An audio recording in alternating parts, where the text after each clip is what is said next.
Hey guys, what's up? It's a Culture Detective here investigating your favorite albums. And today I'm going to be doing an album review on the new Machine Gun Kelly album, Mainstream Sellout. So, Machine Gun Kelly is a rapper, and in the last couple of years, he radically changed his genre from rap to pop punk with the release of Tickets to My Downfall. I guess Eminem's diss track just hits too hard for him, so hard he's got to change lanes. But, anyways, Tickets to My Downfall is a bad album. It is a bad pop punk album. The lyrics, the instrumentals, they're all very drab and occasionally very corny. And his reputation and publicity has continued to go downhill when he had dated Megan Fox. And I honestly don't care about their relationship at all, but a lot of like Instagram accounts and a lot of news channels are reporting stuff about him and Megan Fox, and there are just so many embarrassing things about their relationship. The tattoos, the dyeing the tongue black, it's so corny. It's like two 14-year-olds, except they're both adults already. And the most embarrassing thing of all is the whole I am weed thing. Like Machine Gun Kelly is like Batman, but instead of saying I'm Batman or I'm vengeance, he's saying I am weed, and he thinks it's cool or something. But anyways, not too long after, he had released a new album, which is Mainstream Sellout, where we are basically given another helping of drab, cringy, formulaic pop punk, but even worse. I mean, just look at this album cover.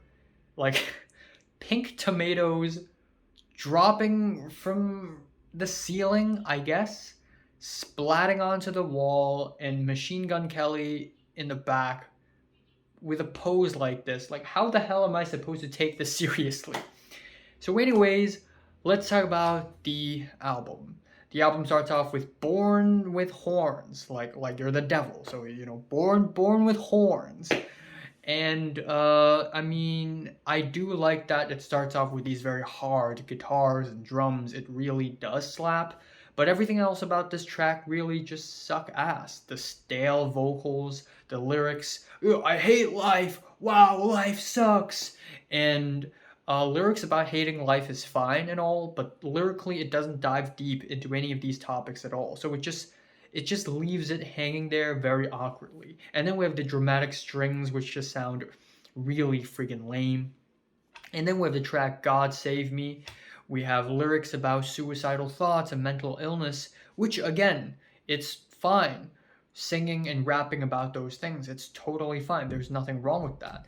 But again, Machine Gun Kelly here doesn't dive nearly as deep as he should be about these topics in order to create some sort of effect and say something meaningful. B, what the hell is with this chorus? He's singing about something really serious, and then all of a sudden, abruptly, he just starts singing the chorus, "She's a pop girl, she's a goth girl," and it's just really freaking goofy. And then we have the track Maybe featuring Bring Me the Horizon. And I'm going to be honest here, this song is pretty catchy. I like the song. And Bring Me the Horizon is actually really good. And they completely overshine Machine Gun Kelly. Like, Machine Gun Kelly is pretty much useless on this track. And then we have Drug Dealer featuring Lil Wayne. And this track basically romanticizes drug dealing. Like, haha, sexy romantic drug dealer. What up? I'm weed. Haha, I'm the sexy weed. And the chorus, oh my, I just can't take it seriously. She's my drug dealing girl. Yeah, yeah, yeah. I just can't take it seriously at all. And Lil Wayne on this track, he's not good. He's not good.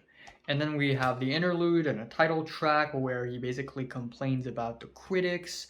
And yeah, people shouldn't gatekeep any genre of music. Pop punk, other genres, gatekeeping is just a stupid thing to do. But really, what's happening on this track is that he's upset about the critics. It's clearly getting to him. And he's trying to come off very punk and I don't give a fuck ish about it.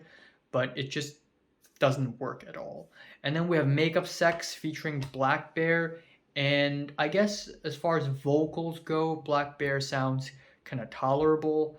But once again, like instrumentally and lyrically, it's just so cringy. I just can't take it seriously. Stay Down, Late Pipe, Ooh, Waterworks in the Swimming Pool. Oh, and the lyrics are problematic. They're questionable because this track romanticizes an abusive, toxic relationship where the guy and the girl constantly fights and fucks. You know, just a good old quirky couple, a bit of a fighting and fucking.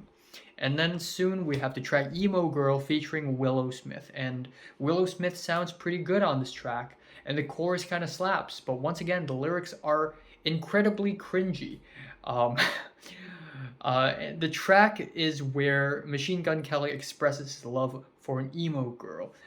And the track literally starts off with Makeup by the Mirror in the Bedroom, knows all the words to a trap song, takes pics with a cherry red lipstick, only dates guys with a big and he doesn't say dick, he just says big like say it, say dick, say dick. But Makeup by the Mirror in the Bedroom, oh my god, that's so emo. Like no one could ever knows all the words to a trap song. Also in the chorus, she's a monster in disguise. Damn, it sounds like something I would have written when I was 14 years old. And then we have the track 5150, which is a really generic, explosive punk song. And we have the chorus here. Okay, I confess, I was jealous.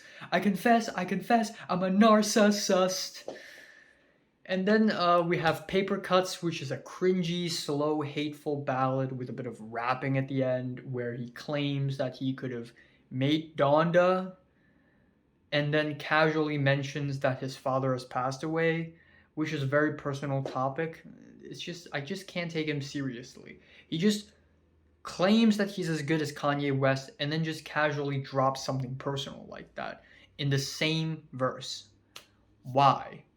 And then we have World War IV, which is basically a sequel to World War III off of his last record, and it's real speedy, real fast, hardcore punk, let's go.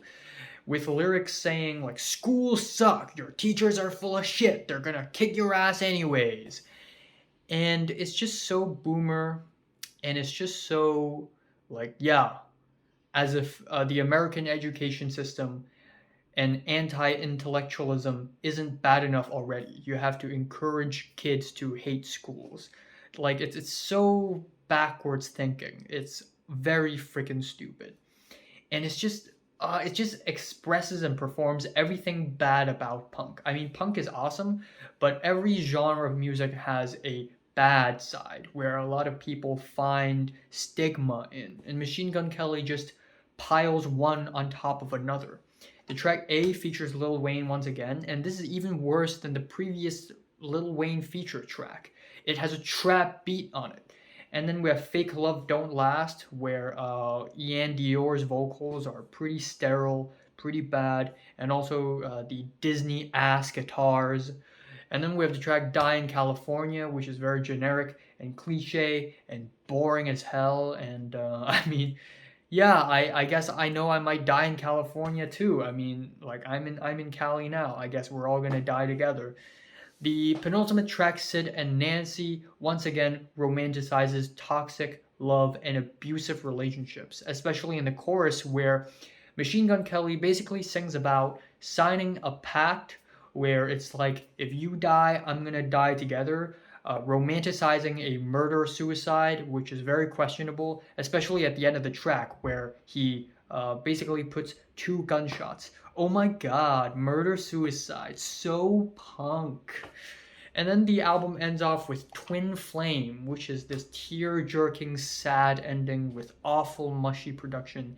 And at this point, it's just too far gone. After a lot of romanticizing on toxic, abusive relationships, and a lot of shallow emo girl love, at this point, I just can't feel much about Machine Gun Kelly. I mean, don't get me wrong, Machine Gun Kelly deserves to live a happy life and all, and separate the art from the artist.